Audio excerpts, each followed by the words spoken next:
మీ అందరికీ మన ప్రభువును రక్షకుడైన యేసుక్రీస్తు నామ పేరట నా ప్రత్యేకమైనటువంటి వందనాలు నేను తెలియజేస్తున్నాను. నేటి వర్తమానికులైనటువంటి దైవ సేవకులు, అభిషక్తులు, దేవుని యొక్క చేతిలో ఆయన నోటి బోరగా వాడబడుతున్న దైవజనులు, యువ దైవ సేవకులు కిరణ్ పాల్ అన్న గారు మన మధ్యలో ఉండటం చాలా సంతోషం. ఈ ఉదయకాల సమయంలో వారు దేవుని వాక్యమును మనందరికీ అందించుతుండగా నది వలె క్రీస్తు సమాధానము, సమస్త జ్ఞానమునకు మించిన క్రీస్తు సమాధానము మన హృదయాలలో ప్రవహించునుగాక.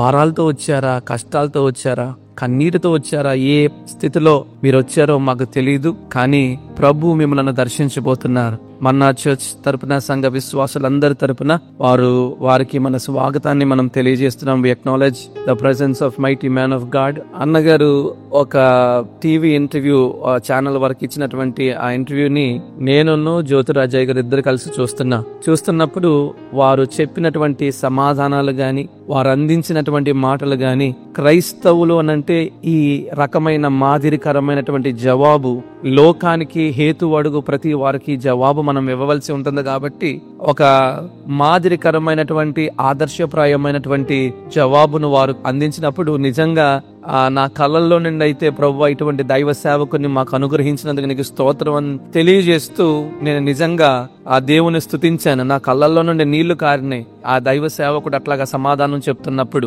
నిజంగా దేవుడు తన కృపను మనకు ఆంధ్ర, తెలంగాణ రాష్ట్రాలకు మాత్రమే కాకుండా అంత్య దినాలలో దానియేలు వంటి దైవ సేవకులను దేవుడు మనకు అనుగ్రహిస్తున్నందుకు, అంటే ఎటువంటి జ్ఞానాన్నైతే దైవ సేవకులకు పరిశుద్ధ గ్రంథమందు ప్రస్తావించబడినటువంటి దైవ సేవకులకు దేవుడు ఇస్తున్నాడు, మరి మనం కూడా చదువుతాం కదా, మీ విరోధులు కాదనుటకు వీలు కాని జ్ఞానాన్ని నేను మీకు అనుగ్రహిస్తాను. దేవుని జ్ఞానముతో నింపబడినటువంటి దైవ సేవకులు మన మధ్యలో ఉండటం మనకు ఆశీర్వాదకరం. సమయంలో అందరూ కూడా లేచి నిలబడి గౌరవ పూర్వకంగా దైవ సేవకులకు ఈ సమయాన్ని అప్పగిద్దాం.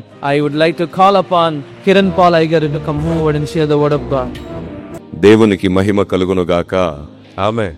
క్రీస్తునందు నా సాటి దేవుని కుటుంబ ప్రజలైన మీ అందరికీ, అలాగే దేవుని పొలంలో నా తోటి వారైన, నా జతపని వారులైన సేవకులకు కూడా ప్రభువు పేరిట సమాధానం. దేవుడు మీ అందరికీ తోడయుండునుగాక.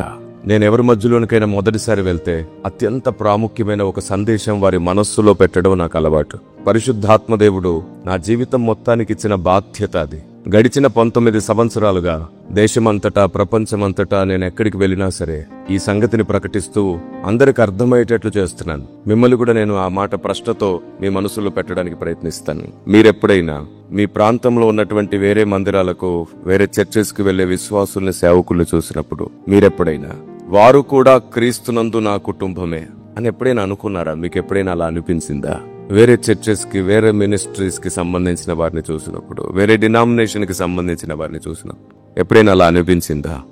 మనకే కాదు, ప్రపంచ వ్యాప్తంగా ఉన్న సార్వత్రిక సంఘానికి 90% మందికి అలా అనిపించదు. 90% మందికి అలా అనిపించదు. కేవలం ఒక 10% వరకు మాత్రమే అలా అనుకుంటున్నారు. కారణం ఏమిటో తెలుసా? క్రైస్తవ్యంలో ప్రేమ లేకో, విశ్వాసం లేకో, మంచితనం లేకో, భక్తి లేకో కాదు, అవగాహన లేక. చాలా విషయాలపైన మనకు అవగాహన లేకే మనం పరిశుద్ధాత్ముడు అనుకున్నట్లు అనుకోలేకపోతున్నాం. మీకు అర్థమయ్యేటట్టు చెప్తాను. ఒక తండ్రికి 4 పిల్లలున్నారనుకోండి. ఆ 4 ఒకలాగే ఆలోచిస్తారా? వారి ఇష్టాలు, అభిరుచులు, నమ్మకాలు ఒకలా ఉంటాయా? ఉండవు. ఆస్తి తగాదాలో, మాట విభేదాలో అన్నదమ్ములు విడిపోతూ ఉంటారు. అలా విడిపోయిన తర్వాత కూడా వారి బంధువులు, స్నేహితులు, మిత్రులు ఆ 4 ఒక్క కుటుంబమేనండి అంటుంటారు. మీరు చెప్పండి, విడిపోయిన తర్వాత కూడా వారిని ఒక కుటుంబంగా గుర్తించడానికి గల కారణం ఏమిటి? ఒక్క తండ్రి పిల్లలు కాబట్టి. ఒక్క తండ్రి పిల్లలు. అదే నిజమైతే సిద్ధాంతాల పేరట, మినిస్ట్రీస్ పేరట, వివాదాల పేరట, నిష్కారణ ద్వేషంతో ఈరోజు క్రైస్తవ సమాజం వేరువేరుగా, ముక్కలు ముక్కలుగా కనబడుతుండవచ్చు. గాని మనందరికి కూడా దేవుడు ఒక్కడే. మనందరికి కూడా దేవుడు ఒక్కడే. అదే నిజమైతే మనమందరం ఆయన కుటుంబం. మనమందరం ఆయన కుటుంబమే అయితే మనమందరం ఒక్క కుటుంబం. ఆమేన్. నా మట్టుకు నేను మినిస్ట్రీస్ ఏవైనా, డినామినేషన్లు ఏవైనా, సిద్ధాంతాలు ఏవైనా యేసే నా దేవుడని నమ్మి ఆయన రక్తంలో కడగబడిన వారందరూ నా కుటుంబమే అని నేను నమ్ముతాను. ఇలాంటి ఒక విశాల దృక్పథం నాలో ఉన్నందుచేతనే ఆయన తన జ్ఞానాత్మ చేత నన్ను నింపి అందరి కొరకు వాడుకుంటున్నాడు. అందరూ నావారే అనే మనసు లేకపోతే అందరికి కావలసిన సందేశం తలపైకి రాదు. అందరూ నావారే అనే మనసు వచ్చిన రోజే అందరి కోసం మనం వెలిగించబడతాం. నీ మనసు సంకుచితమైతే నీ పని కూడా సంకుచితంగానే ఉంటుంది. నీ మనసు విశాలమైతే నీ నోటి మాటను కూడా దేవుడు విశాలపరుస్తాడు. భూదిగంతముల వరకు 4 దిక్కుల వరకు మోగెడి బూరగా దేవుడు మనల్ని వాడుకోవాలంటే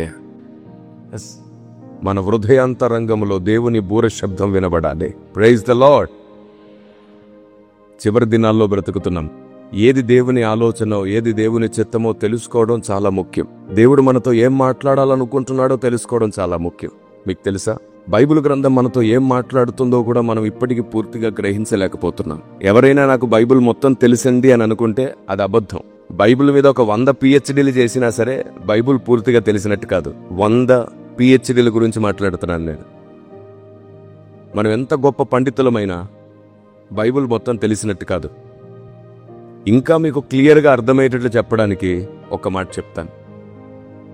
ఆదికాండము నుండి ప్రకటన గ్రంథం వరకు ఒక్క వచనం కూడా మిగలకుండా, ఇంకా బైబిల్లో నేర్చుకోవడానికి ఏమీ లేదు.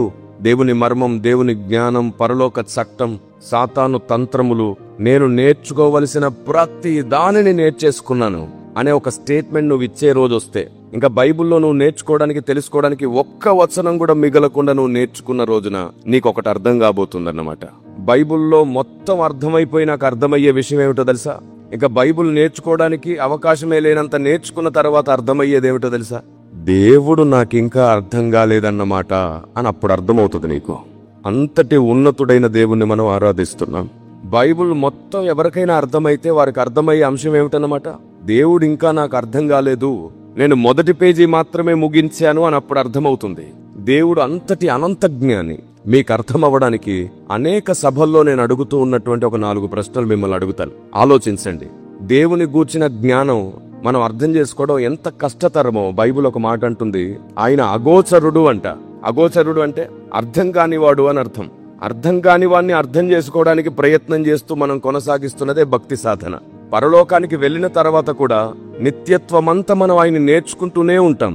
ఇప్పుడు నేను మళ్ళీ చెప్తున్నాను, మీ పిల్లలు వాక్యం చెప్పేటప్పుడు అటు ఇటు తిరగకూడదు, వారు మాట్లాడకూడదు, అల్లరి చేయకూడదు. వారికి చిన్నతనం నుంచే దేవుని మందిరంలోకి రాగానే మౌనంగా ఉండడం నేర్పించాలి. ఎందుకు తెలుసా? మీరు మీ పిల్లలకు దేవునికి భయపడడం నేర్పించండి చాలు. ఇంకా మీరు వారి కొరకు ఏం చేయక్కర్లా. దేవుని హస్తమే వారిని నడిపిస్తుంది చివరి వరకు. అవును, అందరు చెప్పొచ్చుగా, చేయొత్తి ఆమేన్. Praise the Lord. మీకు తెలుసా, మనం బిగ్గరగా స్తుతించడం ద్వారా ఒక లాభం ఉంది. స్తుతిని వేదికగా మార్చే అలవాటు మీకు ఎలాగో ఉంది. మన్నా చర్చెస్ లో స్తుతిని గురించి నేను మాట్లాడక్కర్లేదు. మన్నా చర్చెస్ అంటేనే స్తుతి, ఆరాధన, దేవునికి వేదికగా వేసే మందిరం. కానీ ఒక్క మాట చెప్తాను, స్తుతించేటప్పుడు అందరం కలిసి స్తుతించాలి. 2 విషయాలు గుర్తుంచుకోండి. మీరు బిగ్గరగా స్తుతిస్తే ఒక లాభం ఉంది. బిగ్గరగా స్తుతించేటప్పుడు చెయ్యెత్తి స్తుతించండి. దాంతో ఒక లాభం ఉంది. ఏమిటంటే, ఇంకా మనలో చాలా మంది స్తుతించడానికి సిగ్గుపడేవారు ఉన్నారు, మొహమాట పడేవారు ఉంటారు. మీరు ఎప్పుడైతే చెయ్యెత్తి బిగ్గరగా స్తుతిస్తారో వారు కూడా సిగ్గుపడ్డం మాని మీతో కలిసి దేవుని స్తుతించడం నేర్చుకుంటారు. మీ స్తుతి మరొకరికి స్తుతి నేర్పిస్తుంది. మొదటి విషయం. 2వ లాభం, మీకు వాక్యం అర్థమైనప్పుడు, దేవుని జ్ఞానం అర్థమైనప్పుడు, సత్యం అర్థమైనప్పుడు, మీరు ఎప్పుడైతే ఎవరు చెప్పకుండానే మీరు చెయ్యెత్తి స్తుతిస్తారో సాతానుకు అర్థమవుతుంది మీకు దేవుడు అర్థమవుతున్నాడని. ఎవరికి దేవుడు అర్థమవుతాడో సాతాను వారి మీద అధికారం చేయడానికి భయపడతాడు. ఆమేన్. మీ తల మీద అభిషేకం ఉన్నా, కృపావరాలున్నా వాడు భయపడకపోవచ్చు. కానీ మీలో దేవుని గూర్చిన జ్ఞానము, సత్యం ఉంటే వాడు ఖచ్చితంగా భయపడతాడు. ఎందుకంటే వాడు పప్పులేవి మన ముందు ఉడకవు కదా. వాడి పప్పులేవి మన ముందు ఉడకవు కాబట్టి అమాయకులు ఎవరో వారిని చూసుకుంటాడు. దేవుని జ్ఞానం కలిగిన వారి జీవితంలోనికి వాడు వచ్చి పొరపాటున కూడా అధికారం చేయడానికి భయపడిపోతాడు. అందుకే యోబు జీవితంలోనికి వాడు డైరెక్ట్ గా రాలేకపోయాడు. దేవుని పర్మిషన్ తీసుకొని రావాల్సి వచ్చింది. దేవుని జ్ఞానం, దేవుని సత్యం ఎవరిలో నివసిస్తుందో వారికి దేవుని సైన్యం కూడా కంచగా, కోటగా నిలబడుతుంది. ఆమె చివరి దినాలలో దేవుని సత్యము, జ్ఞానం ఎవరిలో ఉంటుందో వారు ఎక్కువ కాలం బ్రతకబోతున్నారు. వారి ఆయుష్ పెరగబోతుంది. ఎందుకో తెలుసా? దేవుని జ్ఞానము, సత్యము కలిగిన వారు ఎక్కువ కాలం బ్రతకడం ద్వారా తర్వాత తరాన్ని భక్తులుగా మార్చడానికి ఉంటుంది కాబట్టి. అందుకని దేవుని సత్యము, జ్ఞానం మీలో ఎంత నిండితే మీ ఆయుష్ కూడా అంత పెరగబోతుంది. Praise the lord. అప్పుడు సాతాను కూడా మిమ్మల్ని ఏం చేయలేకుండా దేవుడు త్రోవుకు వేసిన కంచె వేస్తాడు. అందుకే వాక్యము మనల్ని అన్నిటి నుండి, సత్యము మనల్ని అన్నిటి నుండి స్వతంత్రులు చేస్తుంది, అన్నిటి నుండి. కాబట్టి ఎప్పుడు సమయం దొరికితే అప్పుడు దేవుని వాక్యాన్ని, దేవుని ఆలోచన విధానాన్ని వినడానికి మనం మందిరానికి రావాలి. సహజంగా మనం ఒక పెద్ద పొరపాటు చేస్తుంటాం. మందిరానికి వచ్చేటప్పుడు లేదా సభలకు వచ్చేటప్పుడు, ప్రభువా నా గురించి మాట్లాడవా, నా కుటుంబం గురించి మాట్లాడవా, నా కష్టాలను గురించి మాట్లాడవా, నా బాధలను గురించి మాట్లాడవా అని అడుగుతూ ఉంటాం. చాలా పెద్ద పొరపాటు ప్రార్థన అది. మనం అలా అడగాల్సిన స్థలం ఏమిటో తెలుసా? మన వ్యక్తిగత ప్రార్థనా గదిలో అడగాలి. నా గురించి మాట్లాడు, నా కుటుంబం గురించి మాట్లాడు అని. కానీ మందిరానికి వచ్చేటప్పుడు నువ్వు అడగాల్సింది నా గురించి మాట్లాడు ప్రభువా కాదు, నీ గురించి మాట్లాడు ప్రభువా, విందామని వస్తున్నాను. నీ చిత్తమును గూర్చి మాట్లాడు ప్రభువా, విందామని వస్తున్నాను. నీ పరలోక రాజ్యమును గూర్చి మాట్లాడు ప్రభువా, విందామని వస్తున్నాను. ఎప్పుడైతే నీవు నీ గురించి మాట్లాడు ప్రభువా అని అడుగుతావో, ఆయన మనసు విప్పి మనందరితో మాట్లాడతారు. అప్పుడు ప్రైజ్ ద లార్డ్. అప్పుడు యుగములలోనూ తరములలోనూ మరుగు చేయబడ్డ మర్మం సంఘానికి అర్థమవుతుంది. ఈ రోజుకి సంఘానికి చాలా విషయాలు తెలియదు. దేవుని గూర్చిన జ్ఞానం తెలియదు, పరలోక చట్టం తెలియదు, సాతాను తంత్రములు తెలియదు, దేవుని ప్రణాళిక వ్యూహం తెలియదు. దేవుడు చేసిన మేలులను బట్టి ఆయన స్తుతించడం తెలుసు మనకి, కృతజ్ఞతగా బ్రతకడం తెలుసు మనకి, దేవునికి ఆయాసకరంగా బ్రతకకుండా దేవుని సంతోష పెట్టడం తెలుసు మనకి. కానీ దేవుని చిత్తం ఏమిటో, దేవుని జ్ఞానం ఏమిటో, దేవుని మర్మం ఏమిటో, పరలోక చట్టం ఏమిటో తెలుసుకోకుండా మన ఆత్మ వర్ధిల్లదు, మనం సంపూర్ణ సిద్ధి పొందలేం. ఈ మాట ఎక్కడుందో తెలుసా? ఎఫెసీ పత్రికలో ఉంటుంది. చూడండి, ఎఫెసీ పత్రిక 1వ అధ్యాయము 8-10 వచనాలను గమనించండి. ఎవరైనా ఒక్కరు చదువుతారు, మీరు అందరూ జాగ్రత్తగా వినండి. కాలము సంపూర్ణమైనప్పుడు జరుగవలసిన ఏర్పాటును బట్టి ఆయన తన దయా సంకల్పము చొప్పున తన చిత్తమును గూర్చిన మర్మమును మనకు తెలియజేసి, ఈ మాట విన్నారా? ఏమని రాయబడిందో? మనకు సంపూర్ణమైన జ్ఞాన వివేచన కలుగుటకు ఆ కృపను మన ఎడల విస్తరింపజేసెను అంట. Praise the Lord. దైవ చిత్తానుసారమైన మర్మము తెలుసుకొనుట ద్వారా మనం సంపూర్ణ జ్ఞాన వివేచన పొందుతాం.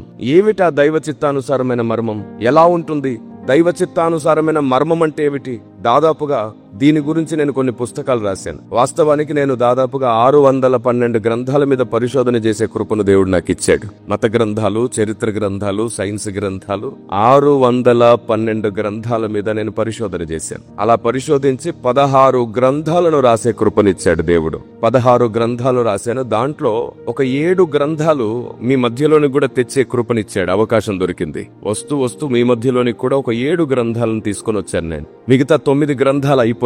వాటిని తిరిగి రీప్రింట్ కోసం పంపించాం. ఈ రోజు కొన్ని విషయాలు మనం తెలుసుకుందాం. మీరు చెప్పండి, ఎప్పుడైనా సరే మనం ప్రార్థన చేసినప్పుడు పరలోకంలో కూడా బంధించబడతాయని, మనం ప్రార్థిస్తే పరలోకంలో కూడా విప్పబడతాయని మీరు విన్నారు కదా? అవును, ఏం బంధించాలి, ఏం విప్పాలి? బంధించే అధికారం మనకు ఎలా దొరుకుతుంది? పరలోకంలో ఉన్న వాటిని బంధించి విప్పగలిగే శక్తి పొందాలంటే మనం ఏ స్థాయి అంతస్తు కలిగిన ప్రార్థన చేయాలి? ఏ వాక్యాన్ని ఆధారం చేసుకోవాలి? దేవుడు ఏమేం బంధిస్తున్నాడు పరలోకంలో? మనమేం బంధించాలి? అందరం ఏమనుకుంటామంటే ఆశీర్వాదాలు, దీవెనలు, శాపాలు లేదా దురాత్మల్ని బంధించాలి ఇలా అనుకుంటాం. అంతవరకే తెలుసు మనకి. ఇదిగో దీని పేరు విశ్వ న్యాయస్థానం.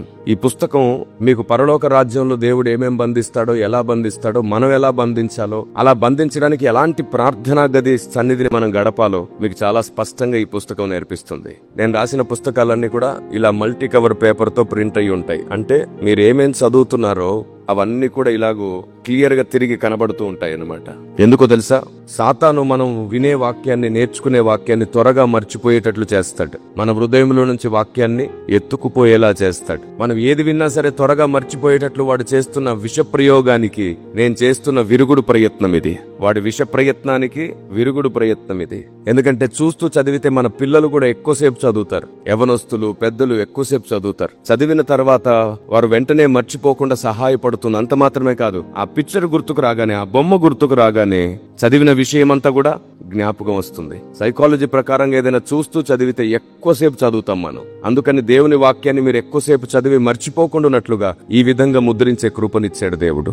ఎలాంటి వారైనా సరే ఈజీగా చదివేటట్లు అందరినీ దృష్టిలో ఉంచుకొని ముద్రించిన పుస్తకాలు ఇవి. నేను గ్యారంటీ ఇస్తున్నాను, ఈ పుస్తకం గాని మీకు అర్థమైతే మీ ప్రార్థన గది భగ్గున మండి తీరుతుంది ఖచ్చితంగా. దేవునికి మహిమ కలుగునుగాక. సంఘంలో ప్రార్థనా స్తంభాలు తిరుగుతూ ఉండాలి. సంఘంలో ప్రార్థనా స్తంభాలు నిలబడి ఉండాలి. ఆమేన్. ప్రతి చిన్నదానికి అయ్యగారి మీద ఆధారపడడం అలవాటు చేసుకున్న నేటి క్రైస్తవ సమాజానికి తమకు తామే ప్రతిదాన్ని విశ్వాసాన్ని పరీక్షించుకుని గెలవడం నేర్పించే సైన్యంగా మార్చడానికి మాట్లాడుతున్నాను నేను. Praise the Lord. మీకు జ్వరం వస్తే ఫస్ట్ ఫోన్ ఎవరికి చేస్తారు? పాస్టర్ గారికి. మీకు తలనొప్పి వస్తే ఫస్ట్ పాస్టర్ గారికి. పొట్టనొప్పి వస్తే ఫస్ట్ కాల్ పాస్టర్ గారికి. మీకు ఆరోగ్యం బాగాలేకపోతే ఫస్ట్ కాల్ పాస్టర్ గారికి. ఏదైనా సరే ఫస్ట్ కాల్ ప్రార్థనకి పాస్టర్ గారికి.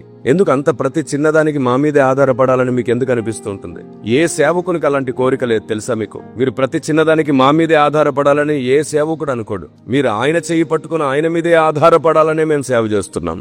మేమందరం ప్రయాసపడుతున్నాం. Praise the Lord. మీరు ప్రతి చిన్నదానికి ఆయన మీదే ఆధారపడాలి. మీ విశ్వాసాన్ని పరీక్షించుకొని మీకు మీరే ప్రార్థించుకుని ఎదిగే అంతస్తుకు రావాలి. అప్పుడే మీరు ఎదిగినట్లు. ఏది మీ వల్ల కాదో, ఏది ప్రార్థించినా మీరు సాధించలేరో అక్కడ సేవకుడు మీ కొరకు స్తంభమై నిలబడతాడు. Praise the Lord. మీరు ఆత్మీయ జీవితంలో ఎదిగారు అన్నది నిజమైతే మీ ప్రతి పరిస్థితిలో మీకు మీరే విశ్వాసంగా ప్రార్థించుకోవాలి. మీరు ఒకరి కోసం ఒకరు ప్రార్థనా సహాయం అందించుకునే అంతస్తుకు రావాలి. అంతేగాని ప్రతి చిన్నదానికి సేవకుని మీదే ఆధారపడితే మీరు చెప్పండి, మనుషులు మేము ఎంతకాలం బ్రతుకుంటాం? ఏదో ఒక రోజు ఈ లోకాన్ని విడిచిపెట్టి వెళ్ళిపోతాం. అప్పుడు ఎవరి మీద ఆధారపడతారు? అయ్యగారు అయ్యగారు అయ్యగారు అని ఆధారపడే వాళ్ళు కొన్నాళ్ళ తర్వాత అయ్యగారు లేకపోతే ఏం చేస్తారంటే అమ్మగారు అని కాల్ చేస్తారు. సో ఎప్పుడు ఎవరో ఒకరి మీద ఆధారపడుతూ ఉంటాం మనం. మేము అనేది ఏమిటంటే మీరు దేవుని మీదే ఆధారపడి ప్రతి అడుగు వేసే అంతట్లుగా మిమ్మల్ని పెంచుతున్నాం సేవకులం అందరం కలిసి. Praise the Lord. అవును, మీరు దేవుని చేయి పట్టుకుని అడుగులో అడుగు ఒకరోజు ఆయన సింహాసనం వరకు వెళ్ళాలి. మీరు మీ పరుగు కడముట్టించేంత వరకు పరిశుద్ధాత్ముడే మీకు తోడైండును గాక. ఇప్పుడు చెప్పండి, ఏ సమస్య వచ్చినా ఫస్ట్ ఏం చేయాలి? ఆయన మీకు తండ్రి. మీరే మోకరించి ప్రార్థనతో మీరే గెలిచే వాళ్ళు అవ్వాలి. అప్పుడు మేము ధైర్యంగా ఉంటాం. ఏంటో తెలుసా? సరిగ్గా పెంచగలిగాం. మా పెంపకం సరి అయినది. వారు తమకు తామే పోరాడి గెలిచే సైనికులయ్యారు. సాతాను సిగ్గుపడేటట్లు వీరు తప్పకుండా నిలబడతారు. అప్పుడు ఒక్కొక్కరు 1000 మందిని సంపాదించి వెలిగించేంత వరకు ఆరిపోరు. ఏ దీపం ఆరిపోదు. దేవునికి స్తోత్రం కలుగునుగాక. అలాంటి సంఘ నిర్మాణానికి పరిశుద్ధాత్మ దేవుడు ఎదురు చూస్తున్నాడు. ప్రతి చిన్నదానికి బలహీనపడి భయపడేవారు కాకుండా ఎంత పెద్దదైనా సరే కలిసి ప్రార్థించి ఎదిరించే సైన్యం కావాలి. బైబిల్లో సంఘానికి ఇవ్వబడ్డ బిరుదేమిటో తెలుసా? వ్యూహిత సైన్య సమభీకర రూపిణి. మనం సైన్యమంట. సైనికుడు భయపడతాడా? శత్రువు ముందు నిలబడ్డా, ఎంత భీకరమైన యుద్ధం జరుగుతున్నా ఆ యుద్ధాన్ని ఎదిరించడానికి ఒంటరిగానైనా ముందుకు వెళ్లేవాడే సైనికుడు. అలాంటి రోషాన్ని పరిశుద్ధాత్మదేవుడు మనకిచ్చాడు. పిరికి ఆత్మను మనము పొందలేదంట. ఈ కారణం చేత గుర్తుంచుకోండి, మనం ఎదిగాము అన్నది నిజమైతే సమస్యలను ఎదిరించడానికి విశ్వాస బలం పొందుతాం. మనకు మనమే సమస్యలను ఎదిరించే వాళ్ళం అవుతాం. అప్పుడే మనం విశ్వాస వీరుల జాబితాలోకి వెళ్తాం. ఈ పుస్తకం మిమ్మల్ని అలా తయారు చేస్తుంది. 8.5 గంటల పాటు దేవుని పాదాలు పట్టుకుంటుంటే 10 సంవత్సరాల పాటు ఎడతెరిపి 8.5 గంటల ప్రార్థనా జీవితాన్ని కొనసాగించగా పుట్టిన గ్రంథం ఇది. దేవునికి స్తోత్రం కలుగునుగాక. ఆమేన్. 8.5 గంటలు దేవుని దగ్గర ఏడ్చేవాడిని. ప్రభువా, ఏం చెబితే ప్రపంచానికి నువ్వు అర్థమవుతావు? ఏం చెబితే నీ ఆలోచన విధానం అర్థమవుతుంది? ఏం చెబితే నీ చిత్తం తెలుస్తుంది సంఘానికి? వాటిని చెప్పడానికి నాకు సహాయం చేయి ప్రభు అని 8.5 గంటలు వేడుకునేవాడిని దేవుని సన్నిధిలో. అలాంటి ప్రార్థనా పోరాటంలోంచి పుట్టిన గ్రంథాలు ఇవన్నీ కూడా. మీరు చదువుతున్నప్పుడు ప్రతి పేజీ మిమ్మల్ని ఒక పేజీగా మార్చే ప్రయత్నం చేస్తుంది. ఈ పుస్తకం మిమ్మల్ని ప్రార్థనా వీరులుగా చేయడమే కాకుండా పరలోక చట్టము గురించి మీకు బోధిస్తుంది. మనం పరలోకంలో ఏమేం బంధించాలో ఏమేం విప్పాలో మీకు అర్థమయ్యేటట్లు చేస్తుంది. ఇంత మాత్రమే కాదు, దైవ చిత్తానుసారమైన మర్మంలో భాగంగా మనం కొన్నిటిని ఆలోచిద్దాం. చెప్పాను కదా 4 ప్రశ్నలు అడుగుతానని. మీరు చెప్పండి, ఇలా చిటికేసేలోపు దేవుడు సాతాన్ని బంధించగలడా లేదా? బంధించగలడా? ఎందుకు బంధించట్లేదు? మరి ఇప్పటికి ఎందుకు విడిచిపెడుతున్నాడు? వాడి వల్లే కదా ఇంకా ప్రపంచం పాడైపోతుంది. ఒక చిటికేసి బంధించగలిగిన వాడిని బంధించకపోవడానికి గల ముఖ్య కారణం ఏమిటి? వాడికి సమయం ఎందుకు ఇచ్చాడు? సంఘానికి తెలియదు. తెలిసిన చిన్ని కారణాలే గాని అసలైన కారణాలు తెలియదు. ఎందుకంటే మనం ఎప్పుడు అలాంటి విషయాలు ఆలోచించాలనుకోలేదు. సరే, మీరే చెప్పండి. సమాజంలో అక్కడక్కడ భూకంపాలు, యుద్ధాలు సంభవించినప్పుడు, పెద్ద భవనాలు కూలిపోతున్నప్పుడు చిన్న పిల్లలు కూడా చనిపోతున్నారు. ఈవెన్ దో స్కూల్ బస్ బోల్తాబడి కూడా చాలా మంది పిల్లలు చనిపోతున్నారు. మీరు చెప్పండి, ప్రమాదాన్ని తప్పించడం దేవుని వశంలోనే ఉంది కదా. దేవుడు అనుకుంటే ఆ అమాయకులైన చిన్న పిల్లల్ని ఒకరోజు ముందే తప్పించగలడా లేదా? మరి ఎందుకు తప్పించట్లేదు? సేవకులు గుండెపోటుతో చనిపోయే వాళ్ళు కొందరు, యాక్సిడెంట్లో చనిపోయేవారు కొందరు. ఎందుకని దేవుడు వారిని తప్పించట్లేదు? వారిని తప్పిస్తే సేవకులు బ్రతుకుంటే ఇంకా సంఘానికి ఎంతో మేలు కదా. చిన్న పిల్లలు బ్రతుకుంటే ఇంకా మంచిదే కదా. ఆ అమాయకులైన పిల్లల్ని కాపాడడంలో దేవుడు తన హస్తం ఎందుకు చాపట్లేదు? సంఘానికి తెలియదు దేవుడు ఎందుకు అలా చేయట్లేదు. కానీ దానికి పెద్ద కారణం ఉంది. న్యాయమైన కారణం ఉంది. ఇంకో విషయం తెలుసా? ఆలోచించండి నేను చెప్పేది. మనుషులు పుట్టక ముందే ఎంతమంది నరకానికి వెళ్తారో, ఎంతమంది పరలోకానికి వెళ్తారో దేవునికి ముందే తెలుసు. తెలుసా తెలీదా? మరి నరకానికి వెళ్లే వారిని పుట్టించడం ఎందుకు? చాలా పెద్ద కారణం ఉంది, న్యాయమైన కారణం ఉంది. సంఘానికేమో తెలియదు. ఇలా ఒకటి కాదు, రెండు కాదు, రేపు తెల్లవారే వరకు కొన్ని వందల ప్రశ్నలున్నాయి. వాటన్నిటిని గురించి సంఘానికి తెలియదు. మీరు చెప్పండి, దేవుడు వెలుగులో ఉంటాడా, చీకట్లో ఉంటాడా? వెలుగులో ఉండే దేవుడు. మరి గాఢాంధకారమందు నివాసము చేయువాడనని యెహోవా సెలవిస్తున్నాడని సొలొమోను తన్నాడే. వెలుగులో ఉండేవాడు గాఢాంధకారంలో ఏం చేస్తున్నాడు? సంఘానికి తెలియదు.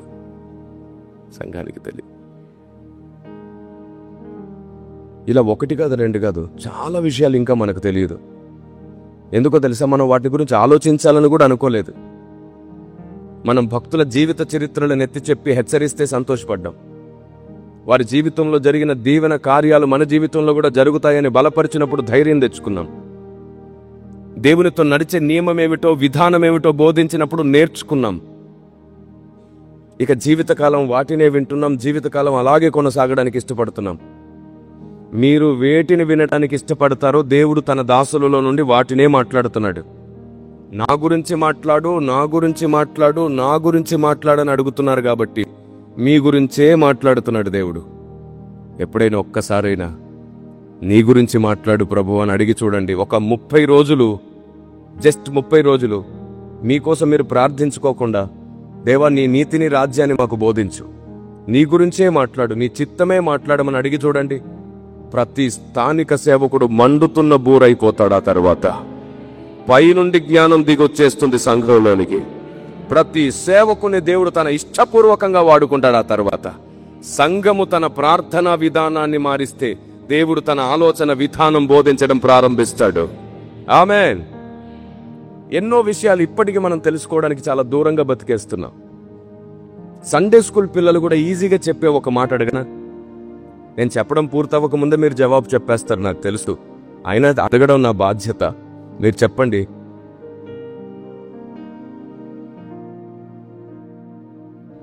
అతను ముందుకు ఒక పెద్ద ఆయన వెళ్ళి కర్ర పడేస్తాడు. వెంటనే ఆ కర్ర పాము అయిపోతుంది. ఎవరా పెద్ద ఆయన? గట్టిగా మోషే. సండే స్కూల్ పిల్లలు కూడా ఈజీగా చెప్పే సమాధానం. కానీ నన్ను క్షమించాలి, మిమ్మల్ని బాధ పెట్టబోతున్నాను. అసలు ఆ మాట బైబిల్లో లేదు. ఫరో ముందు కర్ర పడేసింది మోషే కాదు.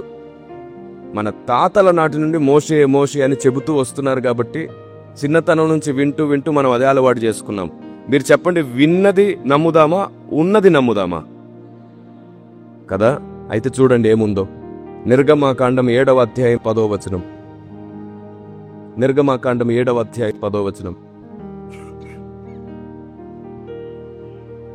కాబట్టి మోషే అహరోనులు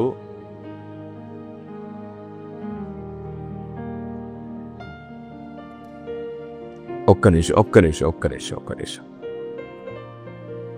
అక్కడ ఏముందో తెలుసా? కాబట్టి మోషే అహరోనులు, స్క్రీన్ మీద కనబడుతుంది చూడండి ఒకసారి అందరూ. కాబట్టి మోషే అహరోనులు ఫరోయోద్దుకు వెళ్ళి యెహోవా తమకు ఆజ్ఞాపించినట్లు చేసిరి. అర్థమవుతుంది కదా? దేవుడు ఆజ్ఞాపించినట్లే చేశారంట. ఏం చేశారు? అహరోను. ఎవరు అక్కడ రాయబడింది? అహరోను ఫరో ఎదుటను అతని సేవకుల ఎదుటను తన కర్రను పడవేయగానే అది సర్పమాయెను. ఇప్పుడు చెప్పండి, ఫరో ముందు కర్ర పడేసిన వ్యక్తి పేరేమిటి? అదేంటి మాట మార్చారు? ఏమిటి మీరు? మాట మార్చలా. ఇన్నాళ్ళు విన్నది మాట్లాడాం, ఇప్పుడు ఉన్నది మాట్లాడుతున్నాం. ఇలాంటివి 3000 మిస్టేక్స్, 3000 సంగతులు మనం దాటి నమ్ముతున్నాం. బైబిల్లో ఉన్నది కాకుండా దాటి నమ్ముతున్నాం. 3000 సంగతులు. ఇప్పుడు నేను ఒకటే మీకు పరిచయం చేశాను. ఇంకెంత బ్యాలెన్స్? 2900. ఇది నా పరిశోధనలో తేలిన విషయాలు. ఇంకా 3000లో ఒకటి చెప్పాను, ఇంకా బ్యాలెన్స్ అంత ఉంది. ఇంకా నేను ఇంకా గుర్తించలేనివి ఎన్నున్నాయో మనలో. 19 సంవత్సరాల నా పరిశోధనలో దొరికిన సంగతులు ఇవి. దేవుడు చూపించాడు, నాన్న ఇదిగో ఇక్కడ ఇలా నేను రాయించుంటుంటే సండే స్కూల్ నుంచి కూడా ఇలా పొరపాటుగా మాట్లాడేసుకుంటున్నారు మీరు, ఒకసారి సరిగ్గా చూడండి అని. ఇంకా నేను కూడా గుర్తించకుండా ఎన్నిట్లో నేను పొరపాటు నమ్ముతున్నాను కూడా తెలియదు కదా. మనుషుని హృదయం కేవలం ఎల్లప్పుడూ చెడ్డది. మనం ఏం చేయాలంటే ప్రతిరోజు నేర్చుకోవాలి, ప్రతిరోజు మార్చుకోవాలి. మనం భక్తులం అయిపోతాం. నేర్చుకోవాలి, మార్చుకోవాలి. ఇప్పుడు బైబుల్ అహరోను అని చెప్తే లేదు, తాతల నాటి నుంచి మోషే అని చెప్పారు. పెద్దల మాట వినాల్సిందే, పెద్దల మాట సద్దెన్న మూట అని అదే మాట నమ్ముతూ కూర్చున్నారనుకోండి, రేపు పరలోకంలో దేవుడు లెక్క అడుగుతాడు. అప్పుడు ఎంత మహిమ పోగొట్టుకుంటామో తెలుసా? లేఖనానికి వేరైన దాన్ని నమ్మితే ఎన్ని బహుమతులు పోతాయో తెలుసా? కాబట్టి ఈ విషయాన్ని గమనించండి. అందుకే బైబిల్ గ్రంథంలో సున్నైనను పొల్లైనను పోకుండా జాగ్రత్తగా ధ్యానం చేయాలి. 10 మంది కన్యకల్లో ఎంతమందికి బుద్ధి లేదు? ఎంతమందికి బుద్ధి ఉంది?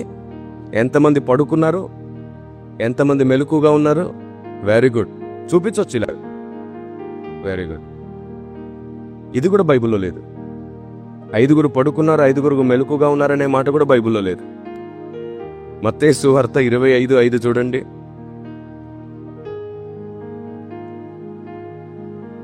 మత్తయి సువార్త 25వ అధ్యాయం 5వ వచనం. అక్కడ ఇలా ఉంటుంది, పెళ్లి కుమారుడు ఆలస్యము చేయగా అందరూ కునికి నిద్రించుచుండిరి. అందరూ కునికి నిద్రించారు. ఇప్పుడు చెప్పండి, 5 అందరా? మరి 5 ఎలా అలవాటు అయింది? చిన్నప్పటి నుంచి, మనం ఎవరం పుట్టక ముందు నుంచి, మన తాతల నాటి నుంచి, మనమే కాదు ప్రపంచవ్యాప్తంగా ఉన్న క్రైస్తవ్యం అంతా ఇలాగే మాట్లాడుకుంది. అందరూ నిద్రించారు, 5 కాదు. వాళ్ళు విడవబడ్డ కారణం నిద్రపోవడం కాదు, నూనె సమకూర్చుకోకపోవడం. మరి మనలో కూడా చాలా మంది అలా బుద్ధిహీనంగా ప్రవర్తించే వాళ్ళు ఉండే ఉంటారు. గృహకూటాలు పెట్టుకున్నప్పుడో, ఉపవాస ప్రార్థనలు పెట్టుకున్నప్పుడో, సిద్ధపాటు ప్రార్థనలు పెట్టుకున్నప్పుడో, మందిరానికి రావడానికి లేదా ఎవరైనా ఇంటికి వచ్చి ప్రార్థనలో కూర్చోవడానికి ఇష్టపడరు చాలా మంది. చిన్న ప్రార్థనే కదా అనుకుంటారు, చిన్న కూటమే కదా అనుకుంటారు. చాలా పెద్ద తప్పది. అది చిన్న కూటమైనా పెద్ద కూటమైనా నువ్వు అక్కడికి వచ్చి నూనె సమకూర్చుకుంటూనే ఉండాలి, దేవుని వాక్యం సమకూర్చుకుంటూనే ఉండాలి. ఎందుకంటే అదే నిన్ను బుద్ధి కలిగిన సంఘంగా మారుస్తుంది. దేవునికి స్తోత్రం కలుగునుగాక. ఆమేన్. ఇలా ఆలోచిస్తూ పోతుంటే మనకి ఎన్ని విషయాలు తెలియదు? చాలా విషయాలు తెలియదు. నేను మిమ్మల్ని ఇంకో మాట అడుగుతాను. బైబిల్ గ్రంథంలో ఆదియందు దేవుడు భూమి ఆకాశము సృజించెను అనే మాట ఉంటుంది కదా. ఇంగ్లీష్లోకి వెళ్తే ఇన్ ద బిగినింగ్ అని ఉంటుంది. అంటే ప్రారంభంలో దేవుడు. నేనేమంటానంటే లేదు, దేవుడు ప్రారంభంలో భూమిని ఆకాశాన్ని చేయలేదంటాను నేను. అదేంటి సార్ అంత మాట అంటారు? బైబిలే చెప్పింది కదా ఇన్ ద బిగినింగ్ అని. అదే నేను చెప్తున్నాను, ప్రారంభములో దేవుడు భూమిని ఆకాశాన్ని చేయలేదు. మనం అక్షరాన్ని మాత్రమే చూస్తున్నాం, ఆత్మదేవుడు చెప్పే సంగతిని సరిగ్గా పట్టించుకోవట్లేదు. ప్రారంభంలో భూమి ఆకాశం చేయబడలేదు. మీరే చెప్పండి, భూమికి పునాదులు వేసే సమయానికి దేవదూతలు ఉన్నారా లేదా? ఉన్నారా? బైబిల్ ఏమనుందంటే వారు జయధ్వనులు, భూమికి పునాదులు వేసినప్పుడు దేవదూతలు జయధ్వనులు చేశారు. భూమి కంటే ముందే దేవదూతలు ఉన్నారు. దేవదూతలు ఉన్నారంటే దాని అర్థం ఏమిటి? భూమి కంటే ముందు పరలోకం కూడా ఉంది. ఇప్పుడు చెప్పండి, ఆదిలో భూమియా పరలోకమా? మరి ఆదిలో భూమి అనేది ఎలా నిజమవుతుంది? ఆదిలో మనమా దేవదూతలా? మనకంటే ముందు వాళ్ళే కదా ఉన్నారు. వాళ్ళు నివసించడానికి అనేక ప్రపంచాలను కూడా దేవుడు సృష్టించి పెట్టాడు. ఇప్పుడు చెప్పండి, భూమి ముందా చివరా? చివర్లో చేయబడింది. మరి ప్రారంభంలో చేయబడింది అనే మాటకు అర్థం ఏమిటి? మనం అంత పట్టించుకోలేదు దాని గురించి. గొప్పగా ఉంది కదా అని చెప్పి చదివి ప్రకటించేసుకుంటున్నాం. నా దేవుడు ఎలాంటి వాడో తెలుసా? ఆయనను గురించి నువ్వు గొప్పగా పొగిడితే మాత్రమే సంతోషపడడు ఆయన. నువ్వు ఏం పొగుడుతున్నావు, ఏ గొప్పతనం గురించి మాట్లాడుతున్నావు, అది నీకు పూర్తిగా అర్థమైతే సంతోషపడతాడు ఆయన. దేవునికి స్తోత్రం కలుగునుగాక. ఇర్మియా గ్రంథం 9వ అధ్యాయం 24వ వచనంలో ఉంటుంది. ఇర్మియా గ్రంథం 9వ అధ్యాయం 24వ వచనంలో ఉంటుంది. అతిశయించువాడు దేనిని బట్టి అతిశయింపవలననగా భూమి మీద కృప చూపుచు నీతి న్యాయములు జరిగించుచున్న యెహోవాను నేనే అని గ్రహించి నన్ను పరిశీలనగా తెలుసుకొనుటను బట్టియే అతిశయింపవలేదు. అట్టి వాటిలో ఆనందించువాడనని యెహోవా సెలవిస్తున్నాడట. ఆయన్ని పరిశీలనగా తెలుసుకుంటే ఆయనకు ఆనందం, సంతోషం. ఆమేన్. దేవుడు దేవదూతల్ని మొదట సృష్టించుకున్నాడు కదా. కొందరిని 2 రెక్కలు, కొందరికి 4 రెక్కలు, కొందరికి 6 రెక్కలు ఇచ్చాడు. ఇప్పుడు 2 రెక్కలున్న దేవదూత వచ్చి నాకెందుకు 2 ఇచ్చావు, నేనేం తప్పు చేశానని, నువ్వు ఎలా సృష్టించావో అలాగే ఉన్నాను కదా, నాకు 2 ఎందుకు ఇచ్చావు, 4 ఎందుకు ఇవ్వలేదని అడిగితే దేవుడు న్యాయం ఏం చెప్తాడు? ఒకరిని దేవుడు ఇలాగే సృష్టిస్తే పుట్టడమే నేను ఇలా పుట్టాను, తప్పు నాది కాదు కదా, నువ్వే నన్ను ఇలా చేసావు, ఎందుకు ఇలా చేసావు అని అడిగితే దేవుడు ఏం న్యాయం చెప్తాడు? చాలా మంది సిస్టర్స్, నేను స్త్రీగా కాకుండా పురుషునిగా పుట్టుంటే దేవుని కొరకు ఇంకా పరిచర్య చేసేదాన్నే, దేవా నన్ను ఎందుకు స్త్రీగా పుట్టించావని అడిగిన సందర్భాలను నేను విన్నాను. చెప్పండి, స్త్రీలందరూ దేవుని దగ్గరకు వచ్చేసి నన్ను పురుషునిగా ఎందుకు పుట్టించలేదు, స్త్రీగానే నన్ను ఎందుకు పుట్టించావంటే దేవుడు న్యాయమైన కారణం ఏం చెప్తాడు అనుకుంటున్నారు? ఇలా ప్రతి దానికి బైబులే జవాబు చెప్పబోతుంది. దేవునికి స్తోత్రం కలుగునుగాక. అంత మిక్కిలి శ్రేష్టమైన జ్ఞానాన్ని దేవుడు మనకిచ్చాడు. ఆశీర్వాదాలు దీవెనల కొరకు మందిరానికి రావడం అలవాటైతే ప్రమాదంలో పడతాం. మనం ఆశీర్వాదాలు దీవెనల కొరకు మందిరానికి సభలకు రావడం కంటే కూడా మనమే ఆశీర్వాదంగా మారిపోవాలని మందిరానికి రావడం అలవాటు చేసుకోవాలి. మనమే దీవెనగా మారాలని మందిరానికి రావాలి. అప్పుడు ప్రతి ఆదివారం మీ జీవితంలో ఒక కొత్త పేజీగా మారుతుంది. ప్రతి కూటం మీ జీవితంలో ఒక నూతన కార్యంగా మారుతుంది. మనం దేవుణ్ణి నేర్చుకున్నప్పుడే మన భక్తి అంతస్తు పైకెదుగుతుంది. ఆమేన్. ఈరోజు మీరు మీ జీవితంలో ఎప్పుడు వినని ఒక ప్రాముఖ్యమైన విషయం పరిచయం చేసి మీకోసం ప్రార్థన చేస్తాను. మీరు చెప్పండి, భూమిపైన ఇంత భక్తి, ఇంత విశ్వాసం, ఉపవాసాలు, కన్నీరు, కష్టాలు అన్నిటినీ ఓర్చుకోవడం, ఎక్కడికి వెళ్దామని ఈ సాధనంతా? పరలోక రాజ్యం. అక్కడికి వెళ్ళాలి. నా ప్రశ్న, అక్కడికి వెళ్ళి సంఘం ఏం చేస్తుంది? పెద్దలు నేర్పించిన విషయం ఏమిటంటే సంఘము నిత్యము దేవునిని స్తుతి చేస్తుంది. మీకు విషయం తెలుసా? పరలోకంలో ఉన్న దేవదూతలే అందరూ కలిసి ఒకేసారి స్తుతి చేస్తూ ఉండరు అక్కడ. మనమేమో నిత్యము దేవుణ్ణే స్తుతి చేయబోతున్నామని నేర్చుకున్నాం. నేను ఎన్ని దేశాల్లో వెళ్ళానో అన్ని చోట్ల అడిగాను. నేను అందరు అదే సమాధానం చెప్తున్నారు. 19 years నుంచి అడుగుతున్నాను, అందరు అదే చెప్తున్నారు. దేవుణ్ణి అడిగాను, దేవుడేమో వేరే చెప్పాడు. ఆ విషయం అంతా ప్రపంచానికి అందించాలనేది పరిశుద్ధాత్మ దేవుని ఇష్టం. మీకు తెలుసా, పరలోక రాజ్యానికి సంఘం వెళ్ళి కేవలం స్తుతి మాత్రమే చేయదు. నిత్యము స్తుతించడానికి మాత్రమే మనం పరలోకానికి వెళ్ళట్లేదు. ఎందుకంటే దేవదూతలు కూడా అందరూ కలిసి ఒకేసారి స్తుతి చెయ్యరు. పరలోకంలో అందరూ కలిసి ఒకేసారి స్తుతి చేయరంటే అర్థం ఏమిటి? పరలోకంలో స్తుతి జరగదు అని కాదు. అందరూ కలిసి ఒకేసారి చెయ్యరు అంటే, మీరు చైన్ ప్రేయర్ చేశారు ఎప్పుడైనా? గొలుసు ప్రార్థన, అందులో ప్రార్థన ఆగదు, కానీ గుంపులు, మనుషులు మారిపోతూ ఉంటారు. అలాగూ పరలోకంలో స్తుతి ఆగడం లేదు, కానీ దేవదూతల గుంపులు మారిపోతున్నాయి. దేవుడు దేవదూతలను 100,000 గుంపులుగా మార్చిపెట్టాడు. దేవుడు దేవదూతలను కొన్ని 100,000 గుంపులుగా మార్చాడు. కిరణ్ పాల్ గారు, అని బైబుల్లో ఎక్కడుందండి 100,000 గుంపులుగా మార్చాడని? అని ఎవరైనా మీరు ఒకవేళ ప్రశ్నిస్తే మీరే చెప్పండి. ఆయన సైన్యానికి అధిపతియా, సైన్యములకు అధిపతియా? ఒక సైన్యమా, అనేక సైన్యాలా? మరి క్లియర్గా రాయబడి ఉంది కదా అనేక సైన్యాలు ఉన్నాయని. అలా కాదంట. దేవుడు దేవదూతలను 1000 గుంపులుగా మార్చెను అనే లైన్ ఉండాలన్నమాట డైరెక్ట్గా. అలాంటి వాళ్ళు ఉన్నారు చాలామంది, అక్షరాన్ని వెతికేవారు. బైబుల్ ఎలాంటిదో చెప్పిన ఒక సూత్రం చెప్తున్నాను. ఏ విషయం డైరెక్ట్గా బైబుల్ చెప్పలేదు, కానీ కొన్ని విషయాలు తెలుసుకుంటే, కొన్ని విషయాలు చూస్తే దేవుడు రాయని సంగతులు కూడా మనకు అర్థమయ్యేటట్లు దేవుడు బైబుల్లో రాశాడు. Praise the Lord. అన్ని బైబుల్లో క్లియర్గా లేవు, కానీ కొన్ని చూస్తే దేవుడు మరుగు చేసిన సంగతులు కూడా కనబడేటట్లు బైబుల్ని రాయించాడు. అలాంటిదే ఇది కూడా. ఆయన సైన్యానికి అధిపతి కాదు, సైన్యములకు అధిపతి. పరలోక సైన్య సమూహములు అంటాం మనం. ఏకవచనమా బహువచనమా? కాబట్టి దేవుడు దేవదూతలను అనేక గుంపులుగా సపరేట్ చేశాడు. కారణం ఏమిటో తెలుసా? పరలోక సామ్రాజ్యంలో చాలా బాధ్యతలున్నాయి, పనులున్నాయి, చాలా బాధ్యతలున్నాయి. మీరే చెప్పండి, దేవదూతలు ఎవ్వరూ ఖాళీగా ఉండకుండా పని చేస్తున్నారా లేదా?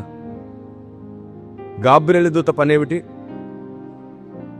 వర్తమానం, ఇన్ఫర్మేషన్ డిపార్ట్మెంట్ ఆయనది కదా. మీకాయేలు దూత పనేమిటి? మీకాయేలు దూత పనేమిటి? సైన్యాన్ని సిద్ధపరుస్తాడు యుద్ధం కొరకు. ఏ దేవదూత ఖాళీగా లేరు. 91వ కీర్తన 11వ వచనాన్ని గమనించి చూసారా? మన రాకపోకల యందు దేవుడు వారిని కావలిగా ఉంచాడంట. ఇప్పుడు కూడా ఇక్కడ కావలిగా ఉన్న దేవదూతలు ఉన్నారా లేదా? వారిని అడుగుదాం, ఓ దేవదూతలారా, మీరు పరలోకంలో స్తుతించడం మాని ఇక్కడేం చేస్తున్నారు అని అడిగితే వారు పకపక నవ్వి, ఎంతకాలం రా మీరు ఈ రహస్యం తెలుసుకోకుండా ఉంటారు? ఎంత విచిత్రంగా అడుగుతున్నారు మీరు. మిమ్మల్ని కాపాడుటకు దేవుడు మాకు అప్పగించిన బాధ్యత కొరకే భూమి మీదకి వచ్చాం. మరి ఎప్పుడు స్తుతిస్తారు? మా బాధ్యత దినం, నిర్ణయించబడ్డ దినం అయిపోతుంది, మేము వెళ్ళిపోతాం, వేరే టీం వస్తారు మిమ్మల్ని కాపాడటానికి, అప్పుడు మేము వెళ్ళి స్తుతి చేస్తాం. పరలోక రాజ్యంలో దేవదూతలు అందరూ అలాగే స్తుతి చేస్తున్నారు. ఎక్కడుంది ఈ మాట? యోబు గ్రంథం 1వ అధ్యాయం 6వ వచనంలో ఒకసారి, 2వ అధ్యాయం 1వ వచనంలో ఇంకొకసారి ఈ మాట నిక్షిప్తపరచబడింది. దేవదూతలు యెహోవా సన్నిధిన నిలుచుటకై వచ్చిన దినం ఒకటి తటస్థించెను అంటాడు అక్కడ. దేవుని సన్నిధికి వచ్చి పరలోకంలో స్తుతి చేయడానికి వాళ్ళు వచ్చే దినం ఒకటి నిర్ణయించబడుతుంది. ఒక్కొక్క గుంపుకి ఒక్కొక్క దినం ఇచ్చారు. మీరు చెప్పండి, మనం కూడా వారంలో ఒక్కరోజు మందిరానికి వస్తాం. ఏ రోజు? ఆదివారం. మిగతా రోజులు మన బాధ్యతల్లో, పనుల్లో ఉంటాం. యాజ్ ఇట్ ఈజ్ అంతే. దేవదూతలకు ఏ దినం నిర్ణయించిందో ఆ దినం మాత్రమే వారు వచ్చి స్తుతి చేసి వెళ్ళిపోతారు. మిగతా రోజులు దేవుడిచ్చిన పనిని చేస్తారు, బాధ్యతలు నిర్వర్తిస్తారు. Praise the Lord. ఆమేన్. ఆయన పరలోకం మొత్తానికి రాజు. ఎన్ని బాధ్యతలు, పనులున్నాయో అన్ని చాలా మందికి అప్పగించాడు ఆయన. అవును, పరలోక రాజు అంటే ఒక విషయం మీతో మాట్లాడాలనిపిస్తుంది నాకు. దేవుడు రాజులకు రాజు, ప్రభువులకు. మనం పుట్టినప్పటి నుంచి ఆయన రాజులకు రాజా? భూమి ఉన్నప్పటి నుండి రాజులకు రాజా? భూమి లేనప్పటి నుండినా? భూమి లేనప్పటి నుండి ఆయన రాజులకు రాజు, ప్రభువులకు. సరే, భూమి లేనప్పుడు రాజులు ఎక్కడున్నారు భూమి మీద? మనుషులు లేనప్పుడు రాజులు కూడా ఎవరు లేరు. వీళ్ళని పక్కన పెట్టేద్దాం, భూమిని మనల్ని మర్చిపోదాం. భూమి లేనప్పటి నుండి ఆయన రాజులకు రాజు అయితే అప్పుడు రాజులు ఎవరు? సింపుల్. మళ్ళీ ఇంకా దాని గురించి అంతసేపు ఆలోచించాల్సిన పనే లేదు. మనుషులు లేరు, భూమి లేరు, కానీ అప్పటికైనా రాజులకు రాజు, ప్రభువులకు ప్రభు అయితే ఆ కాలంలో ఎవరు రాజులు? దేవదూతలలో కొందరు అత్యంత భక్తిపరులు, శ్రేష్ఠులైన వారిని దేవుడు కొన్ని ప్రపంచాలకు రాజులుగా నియమించాడు. మీకు తెలుసా? దేవదూతలు నివసించడానికి సపరేట్గా దేవుడు కొన్ని ప్రపంచాలు చేశాడు. వారు అక్కడే నివాసం చేసి నిర్ణయ కాలానికి పరలోకానికి వస్తూ వెళ్తూ ఉంటారు. దేవదూతల్లో రాజులున్నారు, ప్రధానులున్నారు, అధికారులున్నారు, సైనికులున్నారు, సేవకులున్నారు. అన్ని వర్గాలకు సంబంధించిన అన్ని పనులు చేయగలిగిన వారు ఉన్నారు పరలోక రాజ్యంలో. ఆలోచనకర్తలున్నారు, 24 పెద్దలు కూడా ఉన్నారు. దేవదూతలంటే మన దృష్టికి ఓన్లీ సేవ చేసేవాళ్ళు. చాలా రకాల వారు పరలోక రాజ్యంలో ఉన్నారు. అడ్మినిస్ట్రేషన్ రన్ అవుతుంది పరలోక రాజ్యంలో. మీరు చెప్పండి, ఆయన చక్రవర్తియా కేవలం ఒక రాజు మాత్రమేనా? చక్రవర్తి అంటే అర్థం ఏమిటి? అనేక రాజులకు రాజు. పరలోకం ఒక్క రాజ్యం కాదు, సామ్రాజ్యం. సామ్రాజ్యం అంటే అర్థం ఏమిటి? సామంత రాజుల కలయికతో ఉన్నటువంటి దానిని సామ్రాజ్యం అంటారు. ఈ కారణం చేత దేవదూతల్లో కూడా అనేక మంది రాజులు ఉన్నారు. అవును, నూతన భూమి, నూతన ఆకాశం గురించి మాట్లాడుతూ రాజులు ఆ నూతన భూమి యొక్క నూతన యెరూషలేము పట్టణం గురించి మాట్లాడుతూ అంటాడు, రాజులు దాని కాంతిలో సంచారం చేస్తారంట. Praise the Lord. దేవుని ప్రజ, ఇలాంటివి ఎన్నో సంగతులు నేర్చుకోవడానికి మీ మధ్యలో ఇంకో పుస్తకం ఉంది, దీని పేరు అదృశ్య దేవుడు. మీకు తెలుసా, పరలోకములో సమీపించరాని తేజస్సులో ఉన్న దేవుడు ఉన్నాడు కదా, సమీపించరాని తేజస్సులో ఉన్న తండ్రి ఉన్నాడు కదా.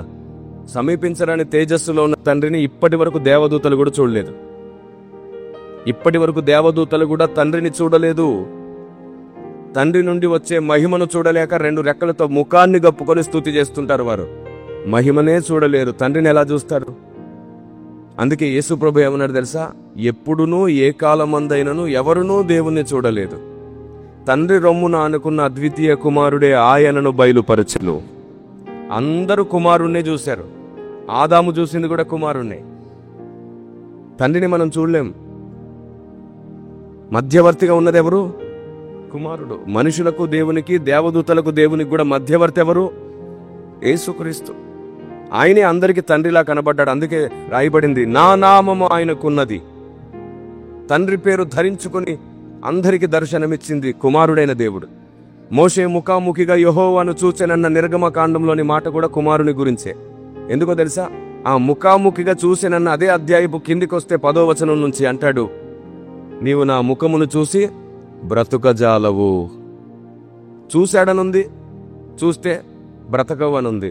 తండ్రి ముఖాన్ని చూస్తే నువ్వు బ్రతకలేవు, కుమారుని ముఖాన్ని మాత్రమే నువ్వు చూడగలవు అని అర్థం. అదే యోహాను సువార్త 5:37 అంటాడు, అసలు ఏ కాలమందు మీరు తండ్రి స్వరం కూడా వినలేదు, విన్నది నా స్వరమే అని చెప్తాడు డైరెక్ట్గా. ఎందుకంటే ఆయన దేవుని వాక్కు, శబ్దమయ్యున్న దేవుడు. దేవునికి స్తోత్రం కలుగునుగాక. ఇప్పటి వరకు తండ్రిని ఎవరు చూడలేదు, వినలేదు అంటే ఆయన ఎంత గంభీరం కలిగిన, ఎంత భయంకరమైన దేవుడు ఆయన, ఎంత గంభీరుడైన. ఆయన స్వరం వింటే కూడా చచ్చిపోతారు దేవదూతలు. దేవదూతలు కూడా ఆయన వాయిస్ని తట్టుకోలేరు. అంత మిక్కిలి పరిశుద్ధుడు నా తండ్రి. దేవునికి స్తోత్రం కలుగునుగాక.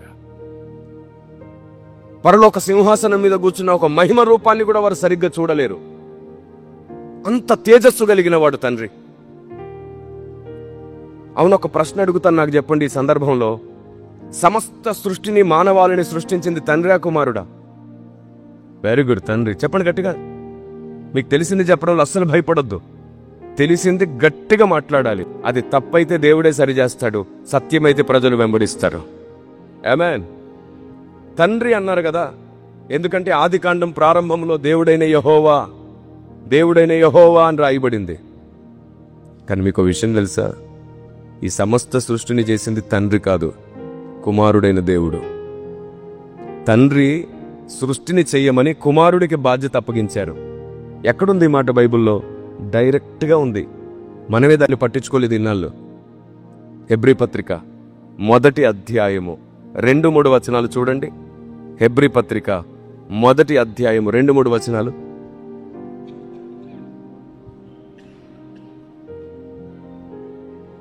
మైక్లో చదువుతారు, అందరు వింటారా?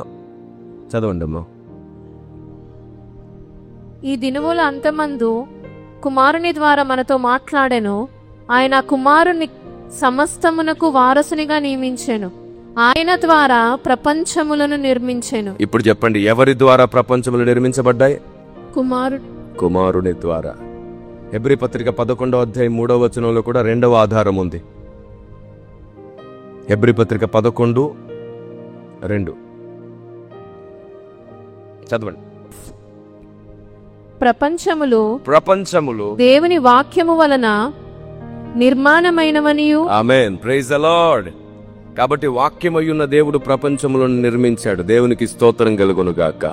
ఇప్పుడు చెప్పండి, సమస్త ప్రాణకోటిని, సృష్టిని, చివరికి ఆదామును మట్టితో పిసికి తయారు చేసింది తండ్రియా కుమారుడా?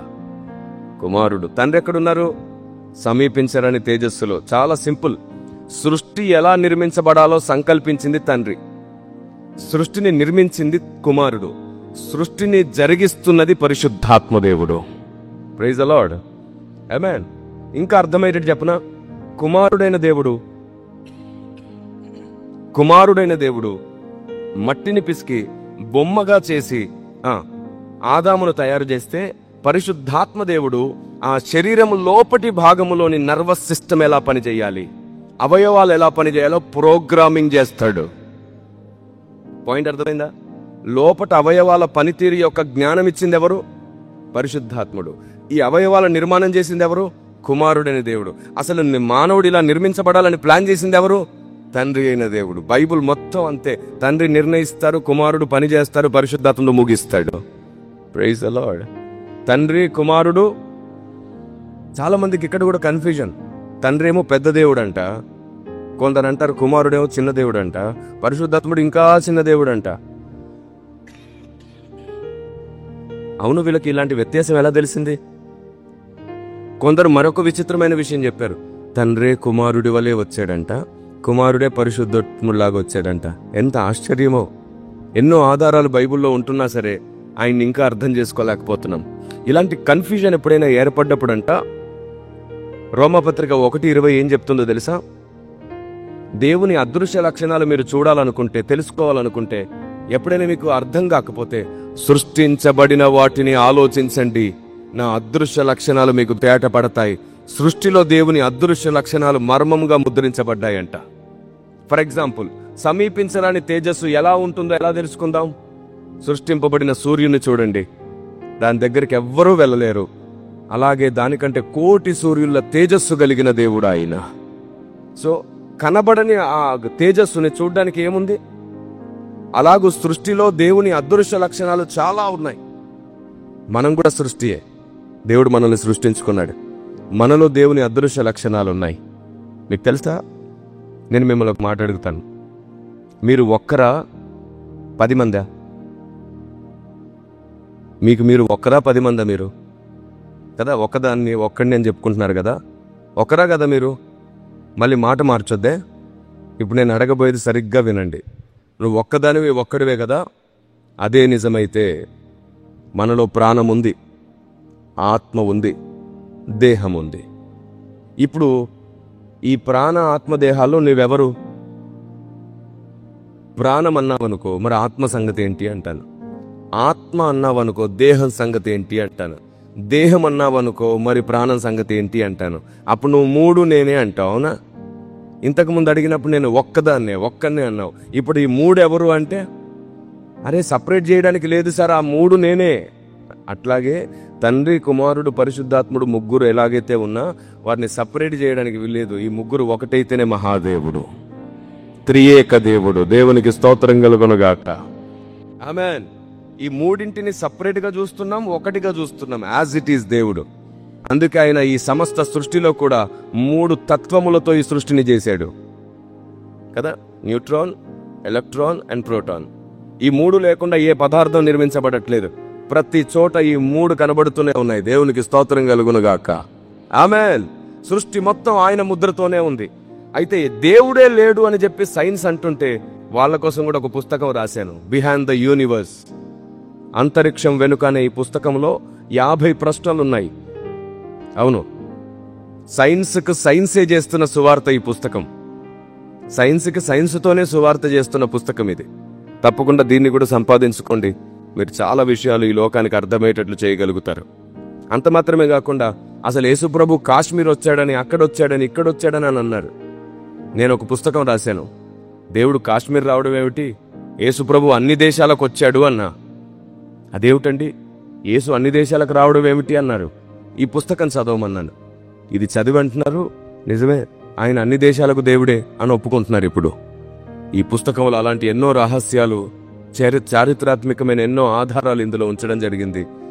అంతేకాదు, సార్వత్రిక సంఘానికి దేవుని స్వరం, యోనా ప్రవక్తను గూర్చి ఇప్పటి వరకు క్రైస్తవ సమాజం గుర్తించకుండా మిగిలిన ఓ మహాప్రత్యక్షత దేవుడు బయలుపరిచాడు. అది ఈ పుస్తకంలో ఉంది. అందుకే దీని కింద క్యాప్షన్లో యోనా ప్రవక్త మర్మం అని కూడా పెట్టడం జరిగింది. దీన్ని కూడా తప్పకుండా సంపాదించుకోండి. మీరు చాలా విషయాలు నేర్చుకోగలుగుతారు. పరలోక రాజ్యానికి వెళ్ళిన తర్వాత మనం ఆయన పక్కన కూర్చునే అంతస్తుకు వెళ్ళాలంటే అనేక సంగతులు మనకు తెలియాలి. దేవునికి స్తోత్రం కలుగునుగాక. రైట్, ఫైనల్గా ఒక విషయం నేర్చుకుందాం. పరలోక రాజ్యంలో దేవదూతలు ఎవరు ఖాళీగా లేరు, అందరూ స్తుతిస్తూ పని చేస్తున్నారు. మరి పరలోక రాజ్యానికి మనం వెళ్తే కేవలం స్తుతి చేస్తూనే ఉంటామా? లేదు. మనం కూడా పరలోక రాజ్యానికి వెళ్ళిన తర్వాతంట దేవుడు స్వయంగా తాను చేసే బాధ్యతలు మనకివ్వబోతున్నాడంట. తన పనులే మనకిచ్చేస్తాడు ఆయన. తాను మాత్రమే చెయ్యగలిగిన పనులు మన ద్వారా చేయించబోతున్నాడు దేవుడు. ఎలాంటి పనులు అవి? మొట్టమొదటి పని నేను మీకు పరిచయం చేస్తాను. కొరింథీ పత్రిక 1వ పత్రిక 6వ అధ్యాయం 3వ వచనంలో ఉంది, చూడండి. కొరింథీ పత్రిక 1వ పత్రిక 6వ అధ్యాయం 3వ వచనం. మనము దేవదూతలకు తీర్పు తీర్చుదమని ఎరుగరా? ఏమిటంట? పరలోక రాజ్యానికి వెళ్ళిన తర్వాత మనం చేసే పనేమిటి? దేవదూతలకు తీర్పు తీర్చబోతున్నాం. అక్కడేమి ఖాళీగా స్తుతి చేస్తూ 24 గంటలు గడపం. మనకు కూడా ఒక దినం ఇవ్వబడుతుంది స్తుతి చేసి, మిగతా సమయంలో దేవుడు మాత్రమే చేసే పని తీర్పు తీర్చడం, అది మనకు అప్పగించబోతున్నాడంట. మనం వారికి తీర్పు తీర్చబోతున్నాం.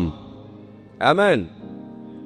అంత మాత్రమే కాదు, బైబిల్ చెప్తుంది మనం యుగ యుగములు ఆయనతో కలిసి ఏలుదుము అంటే మనకు అడ్మినిస్ట్రేషన్ కూడా అప్పగించబోతున్నాడు. ఆయనలాగా మనం యుగ యుగాలు ఏం చేయబోతున్నాం? ఏలబోతున్నాం దేవదూతల ప్రపంచాలని. అంత మాత్రమే కాదు, పరలోక రాజ్యానికి సంఘం వెళ్ళిన తర్వాత దేవదూతలు సంఘం దగ్గర కూర్చొని దేవుని జ్ఞానం నేర్చుకోబోతున్నారు. మనము దేవదూతలకు బోధ చేయబోతున్నాం అక్కడ. ఆమేన్. కొంచెం గట్టిగా చెప్పొచ్చు కదా. నాకు పెద్దలు చెప్పిన మాట ఒకటి నేర్చుకున్నానండి. మనిషికో మాట. అయ్యో, మీకు తెలుసా? మరి పద్దాక నేను చెప్పక్కర్లేదే. సత్యం అర్థమైనప్పుడు, వాక్యం అర్థమైనప్పుడు, నీకు తెలియనిది ఒకటి తెలిసినప్పుడు వెంటనే స్తుతించాలని మొదటే చెప్పాను నేను. దాని ద్వారా సాతానికి అర్థం కావాలి నీకు దేవుడు అర్థమవుతున్నాడని. రెండోది, నువ్వు స్తుతిస్తే నీ పక్కన వాడు కూడా స్తుతించడం అలవాటు చేసుకోవాలి. దేవునికి స్తోత్రం కలుగును గాక. పరలోక రాజ్యానికి వెళ్ళిన తర్వాత మనము దేవదూతలకు బోధ చేస్తే వాళ్ళు కూర్చొని నేర్చుకోబోతున్నారు. ఎక్కడుంది మాట బైబిల్లో? ఎఫెసీ పత్రిక 3వ అధ్యాయము 8-10 వచనాలు. ఎన్నిసార్లు చదివి ఉంటారు, కానీ ఈ కోణంలో దాన్ని ఆలోచించి ఉండరేమో. చూడండి ఒకసారి. ఎఫెసీ పత్రిక 3వ అధ్యాయం 8-10 వచనాలు. మీరు విశ్వాసము ద్వారా కృపచేతనే రక్షింపబడి ఉన్నారు. 8-10 వచనాల్లో చదవండి. కంటిన్యూషన్ చదివేసి. ఇది మీ వలన కలిగినది కాదు, దేవుని వరమే. అది క్రియల వలన కలిగినది కాదు గనుక ఎవడనూ అతిశయపడ వీలు లేదు. మరియు వాటి యందు మనము నడుచుకొనవలెనని దేవుడు ముందుగా సిద్ధపరిచిన సత్క్రియలు చేయుటకై మనము క్రీస్తు యేసునందు సృష్టింపబడిన వారమై ఆయన చేసిన పని అయి ఉన్నాము. ఎఫెసీ పత్రిక 3వ అధ్యాయం 8-10 వచనాలు చదువుతున్నారు చూడండి. ఎఫెసీ పత్రిక చదవండి.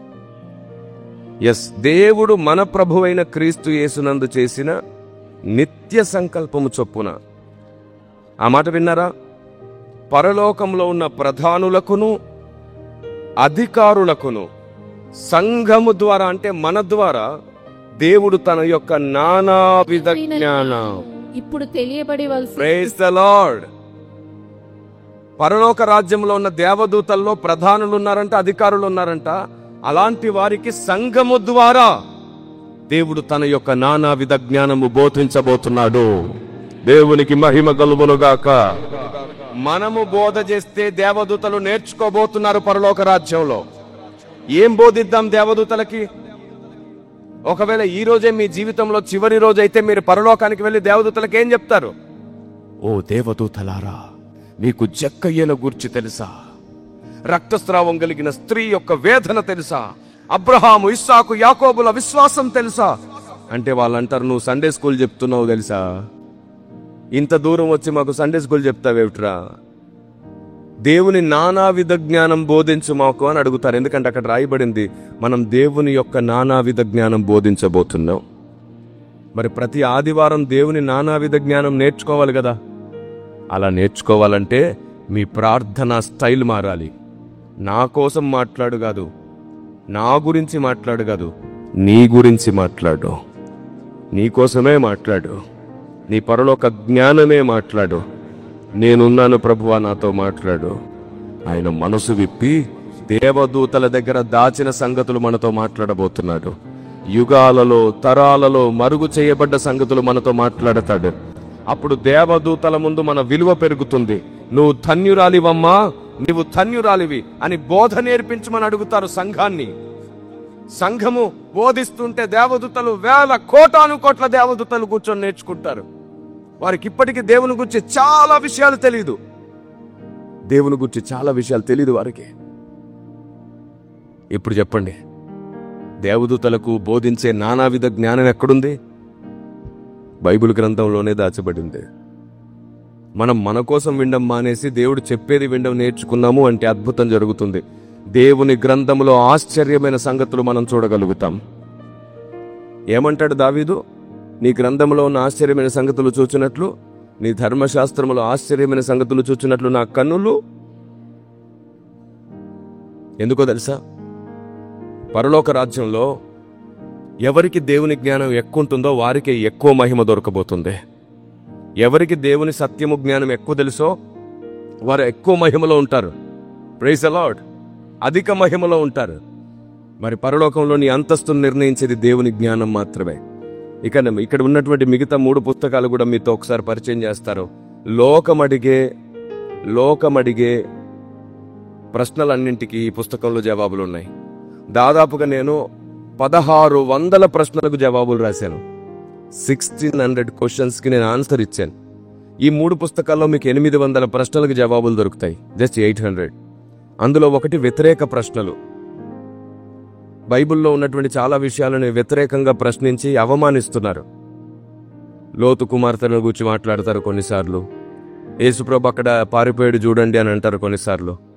ఆదికాండం నుంచి ప్రకటన గ్రంథం వరకు ఎన్నిటినో తప్పులుగా చూపించి అపార్థం చేస్తూ ప్రశ్నలు అడుగుతూ ఉంటే ఆ వ్యతిరేక ప్రశ్నలకు నేను జవాబు రాశాను. మొన్న మే 1వ తారీఖున ఈ పుస్తకం విడుదలైంది. దీంట్లో 100 ప్రశ్నలకు మీకు జవాబులు దొరుకుతాయి. దేవుడు ఒక్కడైతే ఇన్ని దేశాలు ఎందుకు, ఇన్ని భాషలు ఎందుకు, ఇన్ని సాంప్రదాయాలు ఎందుకు? ఈ పుస్తకంలో వాటికి ఆన్సర్ ఉంది. దేవుడు ఒక్కడైతే ఇన్ని వివాదాలు ఎందుకు? ఎప్పుడు ఆయన ఈ సమస్తాన్ని ముగిస్తాడు? ఇన్ని భాషలకు ఎందుకు డివైడ్ చేయాల్సి వచ్చింది ఆయన? ఆ ప్రశ్నకు అద్భుతమైనటువంటి జ్ఞానం ఇందులో ఉంది. ఈ పుస్తకం మీకు అర్థమైతే నేను చెప్తున్నాను, మీరు ఏ దేశానికి వెళ్ళినా సువార్త చెప్తారు ఈజీగా.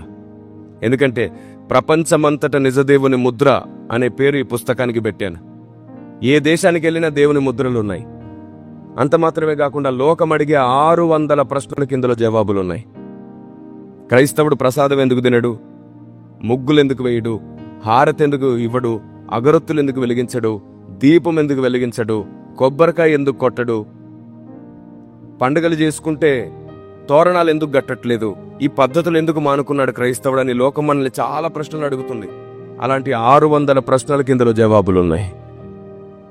ఈ పుస్తకాలు పరిచయం చేయడానికి గల ఒక ముఖ్య కారణం ఉంది. ఏంటో తెలుసా? మనిషి అనేవాడు ఏ రోజుకైనా మట్టిలో కలిసిపోతాడు. నా కాలం ముగిస్తే నేను మట్టిలో కలిసిపోతాను. నేను మట్టిలో సమాధిలో కలిసిపోయినా పర్వాలేదు, కానీ నాలో ఉన్న దేవుని ఆలోచన మట్టిలో కలవకుండా ఎప్పుడు మీతో మాట్లాడుతూనే ఉండాలి. మిమ్మల్ని బలపరుస్తూ నడిపిస్తూనే ఉండాలి. ఎప్పటికీ దేవుడు మీకు అర్థమయ్యేటట్లు చేస్తూనే ఉండాలి. ఆమేన్. అలాంటి ఉన్నతమైన ఆలోచనతోనే ఈ ఆలోచనలన్నీ ముద్ర వేయడం జరిగింది. ఈ పుస్తకాలన్నీ మిమ్మల్ని దేవుని గ్రంథానికి దగ్గర చేయడమే కాదు, మీ జీవితంలో ఒక కొత్త అధ్యాయాన్ని ప్రారంభిస్తాయి. మండుతున్న దీపాలుగా దేవుడు మిమ్మల్ని మార్చునుగాక. రాబోతున్న కాలంలో పరలోక రాజ్యానికి వెళ్ళినప్పుడు దేవుడే స్వయంగా పిలిచి ఆయన పక్కన కూర్చుండబెట్టుకునే అంతస్తుకు మీరు ఒత్తురుగాక. మీ ఆలోచన విధానము పరిశుద్ధాత్మ దేవుని ఆలోచనతో ముద్రించబడునుగాక. అత్యంత త్వరలో రాబోతున్న రాజులకు రాజైన ప్రభువులకు ప్రభు అయిన క్రీస్తుని ఈ లోకానికి బోధించి ప్రకటించి ఒప్పింపజేసే జ్ఞానము దేవుడు మీకు ఇచ్చునుగాక. దేవుడు నాకిచ్చిన అధికారముతో ఒక్క మాట పలుకుతున్నాను, ఎప్పటికీ ఆరిపోని ప్రార్థనా తైలం దేవుడు మీ తల మీద ఉంచునుగాక. సర్వే జనా సుఖినో భవంతు. సమాజ శ్రేయస్సు కొరకు, సమాజ ఆలోచన విధానం మార్పు కొరకు, మా లేటెస్ట్ అప్డేట్స్ అన్నిటిని మీరు పొందుకోవడం కొరకు WCM టీవీ గుడివాడ సబ్స్క్రైబ్ చేసుకోవడం మర్చిపోకండి. లైక్ చేయండి. మీ విలువైన ప్రశ్నలను, ఫీడ్బ్యాక్స్ ని అందజేయండి. బెల్ ఐకాన్ ని ప్రెస్ చేయడం మర్చిపోకండి.